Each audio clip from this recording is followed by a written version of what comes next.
Good morning, Big Brother fans. It is Friday, October 1st. And, hey, Big Brother is still over. And as I jumped into my car this morning and I thought, all right, now what am I going to talk about the finale that I didn't talk about yesterday? And I thought, I don't know. Do I really need to talk much more about the finale? Are we kind of past that point now? Probably. I briefly checked my Twitter timeline and saw that the house guests are out in full force on the interwebs, jumping out and making posts, and Kyland is arguing with the world, probably loving every minute of it. One of my former sequester castmates, Geneva, tweeted a thing where he said something about, Kyland said something about a box and a tub being interchangeable or something, and it's like,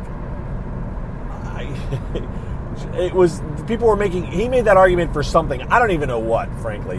I don't care about these people that much now that the show's over. But it's like, okay, sure, Kyland, they both hold stuff. So they're interchangeable from that perspective, but that's not what most people mean when they say interchangeable. And he's going to love arguing with all these people based on his old tweets that he just loves to fight. And not in a physical way, he likes to argue points, and he will love this. And there will be absolutely non-stop arguing going on for however, for ages. So he's in heaven, I'm sure. The rest of the house guests are getting out there and just talking up a storm, tweeting up a storm, Instagramming up a storm, TikToking up a storm, you name it, it's going on. They're having a blast. And good for them. I even saw Claire, and I can't think of her name, that wasn't cast, that failed her COVID test, so she didn't get cast, the bikini model. She, they posed together for a picture or for something and saw that out there. So that lady's getting in on it. Good for them. I'm glad they're all having a good time. Awesome. Time Magazine did an article on the cookout, much to some people's chagrin. It's probably driving some people crazy that the cookout's getting so much attention, but you know what? It is what it is. It was an extremely successful alliance, and yeah, good for them. I'm okay with the winner of Xavier. I'm okay with the cookout. I'm okay with all of that. Now the interesting thing is going to be to see what happens next season. How will this affect alliances and all of that? It's going to be interesting to see. The whole dynamics have changed completely, and I cannot wait to see it. Now, there are people that are just waiting to yell and scream and point at their TV about, look, see, told you that was going to happen, but all right, let's let it happen. Let's see what happens. It's not going to be some train wreck. And maybe it will be, but if it is, we'll be talking about that part too. It will be entertaining, whatever it is. So there's my wrap-up thoughts, I suppose. Yeah, I don't know. I'm now past the Big Brother stage, and I'm like, okay, am I going to do these every day like I did? What am I going to do? Am I going to talk about Big Brother Australia whenever it drops? We have no idea. At least I haven't heard anything. There are people that know more than me about these things. I don't spend time looking them up. I wait for them to be like, oh, it's here. I did watch The Circle. So wait, before I get to that, I'm at this point, I don't know, unless you guys have some specific questions you want me to answer about my thoughts about Big Brother 23, I'm pretty much done talking about Big Brother 23. If that makes sense. I just am not sure how much the horse needs to be beaten. The news-wise, it's out there. I don't feel like dropping a bunch of links to articles, although if somebody said, Mike, please tell me where all the interviews are. I did link to Sharon from Entertainment Weekly or Us Entertainment, whatever her entertainment article that she's the editor for, or entertainment site. I think it's Us Weekly. I linked to that. She did interviews. I don't talk about Taryn or Rob from Rob Has a Podcast that much because they were always direct competitors for the Big Brother Gossip Show. I don't tend to watch podcasts or listen to podcasts or watch other people do interviews. I'm more likely to watch Sharon do an interview because she's not a podcaster. She's a reporter for a magazine or for a website, an actual major conglomerate website, and so it's a different thing. But I always viewed the other sites, and some of them have linked to me as well. Rob follows me. I don't think Taryn follows me. I don't think Rob pays attention to who he follows. Okay, first of all, so I don't have a big head thinking, oh my God, Rob from Rob Has a Podcast follows me. I always looked at Rob from Rob Has a Podcast as another person competing for your Big Brother attention, and he happened to have been on Survivor, and so he had a little bit more street cred than I ever did. But Taryn is an amazing. As far as I know, I don't think he has a day job. This is what he does all the time, is podcasts and stuff. So I don't look at him as a direct competitor in some ways either. And I was never trying to compete. However, I also wasn't going to throw out the, hey, pay attention to them or go check them out. But yeah, Taryn and Rob did, or I don't know if Rob did interviews or not. I don't check those things out. I don't watch them in general. I was okay with the backyard interviews, but I'm not going to go from podcast to podcast watching people do things. In part because, yes, I would love to talk to some of these people and do these interviews. And since I'm not, I'm like, well, I don't want to watch anybody else because I'll just get partially jealous and partially like, well, I could have done that better. I think I could. I'm not saying I could. I've watched a couple of very short clips like Derek and Cody have their thing where they interviewed people now. And Derek, of course, has the big, his claim to fame, of course, is having one big brother. And so he gets a lot of pull and gets those kind of stuff. So he did interviews. Watching him tell Xavier, about, oh, well, you don't know what went on kind of a thing. I just kind of roll my eyes like, oh, man, don't talk down to the people who just came out. I just felt like he was like, I'm the master telling you. Well, guess what, Derek? Xavier won more from Big Brother than you did. So, I don't know. I have Derek in my top, 5 players of all time. I have Dan in my top 5 players of all time. At the same time, you have Evil Dick in my top 5 players of all time, and Will. And all 4 of those people have fairly huge egos that I don't feel like stroking, and yet I put them, and they don't care what I think about them either. My other player, by the way, is Danielle Reyes, who I don't think has a big ego, but she also didn't win, even though she shouldn't have. That would have solved some of these issues for this last year. They wouldn't be constantly saying the first black winner of Big Brother. And by the way, every time they say that, I think, well, wait a minute, you guys did have a celebrity Big Brother. Is that discounting the value of celebrity Big Brother? I don't know. I thought she should get some kudos. Okay, now I've gone way off on tangents and rambling, and we're going to now wrap up the Big Brother talk. So, anyways, there's lots of ways to listen to get more Big Brother content out there. I'm just done with my Big Brother content. I'm ready to move on with my life and talk about other things. I'm sure I will still have the occasional content. I may do an occasional entire CarCast yet again about Big Brother 23, but as I'm talking to you right now, I'm kind of done. So let's talk about a few other things. We'll figure out if I'm going to be doing this a lot more or every once in a while, or am I going to go to my non-Big Brother CarCast and just start doing it there? I don't know. This is the way Mike's brain works.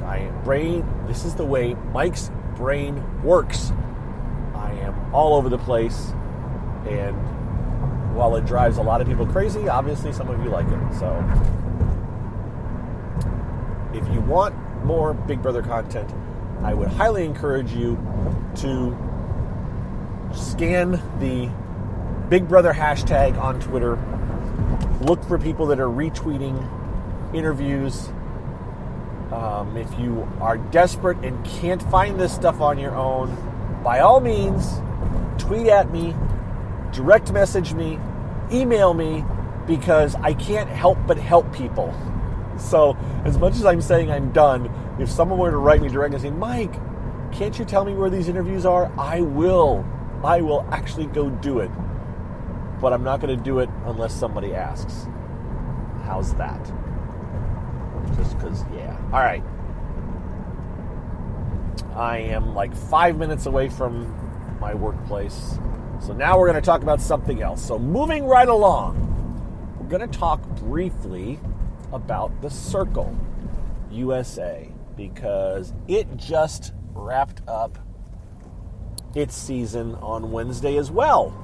Season 3. And I watched the finale last night. So I now know who won The Circle Season 3 USA. And I have now watched 6 and a quarter seasons maybe of The Circle, because I watched all 3 UK versions. I have watched all 3 USA versions, and I have watched a couple episodes, so not really a quarter, but of Brazil, and maybe a fraction of an episode of France, because there are versions of The Circle Brazil and France. All 3, the US, Brazil, and France, are all on Netflix. The UK is hidden out there on the interwebs. I have linked to it before. Again, if you want to get to the UK version, hit me up. I will point you in the right direction. I wish Netflix would just buy the rights to it and throw it up on their site. But it's a different host. Actually, there's 2 different hosts. The first season of Big Brother UK had 1 host. The second 2 had Emma Willis. And then they decided not to do any more after that. We'll have to see if they change their mind. Or maybe Netflix can just do it. I wish they would. I do enjoy it. It is starting to get a little bit formulaic, but I do enjoy it. And I am sure they will start twisting it up. So it's worth checking out again. It is on Netflix. But if you aren't a Netflix subscriber, I would tell you, well, you can find the UK version out there on the interwebs. And again, ping me and I will point you in the right direction, because I think you'll enjoy it. I really enjoyed Season 2 and Season 3 of the UK. And then the US version has been pretty good. It's shorter than the UK version. And, I don't know. It's good. I've enjoyed it. I would say right now, I used to say The Amazing Race was my go-to reality show that I would like to be on if I could. But honestly, at this point, I mean, I'd do The Amazing Race, but it also, I stopped watching it because it seemed to just, I don't know, it just stopped being what it was originally. It strayed too far from the original, which I get it, because they feel like they've got to change it up to keep people's interest. But for me, I was okay with the original way it went, and I didn't need all the extra twists and turns and roadblocks and, whatever. But I get it. As far as The Circle, it's still fairly standard to its original. They've thrown in some twists, but I'm okay with those twists, and they're kind of fun twists, and I get what they're doing there and why they're doing it. So they haven't done anything on the Circle yet after a whole 3 seasons that make me go like, oh no, they've gone too far. It's all good, and I'm sure they're going to bring out a whole bunch of new twists, because the last 2 seasons, I think, were filmed both before Season 2 premiered. I think both these last 2 seasons were done, so that they were able to do some twists on some of the same twists on both seasons, and the house guests, the cast members didn't expect it. Now anybody on the next season, on Season 4, at least unless maybe Season 4 has already been recorded too. I don't know. I know they're still casting for the next season, whatever it is, whether they've already shot 3 seasons or shot 4 seasons, I'm not sure. But the next upcoming season, whenever it is, will obviously have different twists and turns because people will expect things to happen. Like, people will expect someone to come back as a... the first thing I would do if I went into the house, or went into the apartments, whatever you want to call them, would be have these conversations with the other people and say, look, by the way, here's a secret word that I will say to you if my clone ever shows up and tries to pretend it's me. So here's what I will do, and then you'll know it's me and they're the fake ones. So they'll not be able to do that again, I don't think. And then the people coming back as catfish after they've been evicted will be another thing that people will be expecting and questioning and wondering about, because those were all things that were kind of done this past 2 seasons for the first time.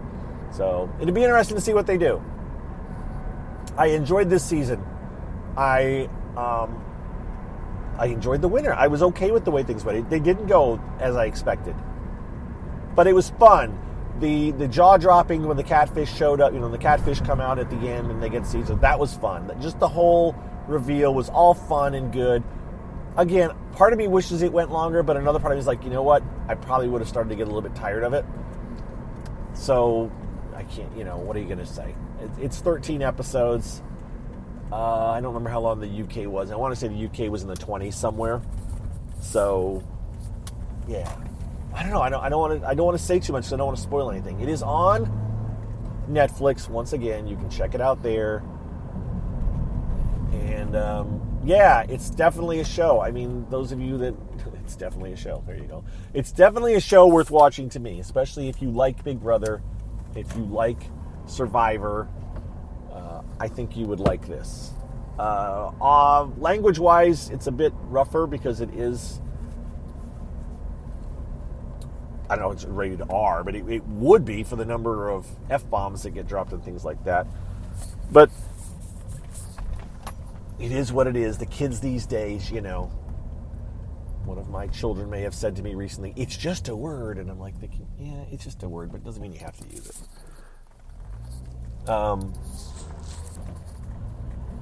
All right, I've reached the rambling zone, so I'm gonna head out of here, guys. I know I will do another one of these in a few days, but I will probably also take a deep breath and a break, and yeah, because there's nothing else going on right now that I want to talk about as far as reality shows. But we'll see. So thank you again for all your... No, you know what? I got all the thank yous to do. I'll do another one of these because I got to thank everybody. I have to thank all my patrons. So no, we'll be doing another one of these early next week. All my thank yous. Yes, that's coming. Stay tuned. Thanks for listening. Talk to you tomorrow. Oh, John, I'm sorry. By the way, shout out to my friend John, who listens to these. I was standing outside my workplace yesterday at the end of the day talking to a coworker, and my friend John walks up, and he's got his earbuds in, and we waved to him, and he stopped what he was listening to and started to talk to us. Oh, yeah, I was just listening to you, Mike. He was listening to my CarCast from yesterday morning at the end of the day, and I think it's so funny that we'll have lunch together, and then he'll listen to me talk later in the day. Oh, it's dedication, John. I do appreciate it. Yeah, because that's good for you. He didn't watch. He watched a part of Big Brother. He watched part of the finale, and that's it. But he listened to all of Big Brother coverage from me on my CarCast, and that's dedication, John. You're one of those people that can put up with my goofy rambling, so I do appreciate it. And with that, now I am signing off. I'll talk to you guys later. Be well. Have a good weekend. And all that good stuff. See ya.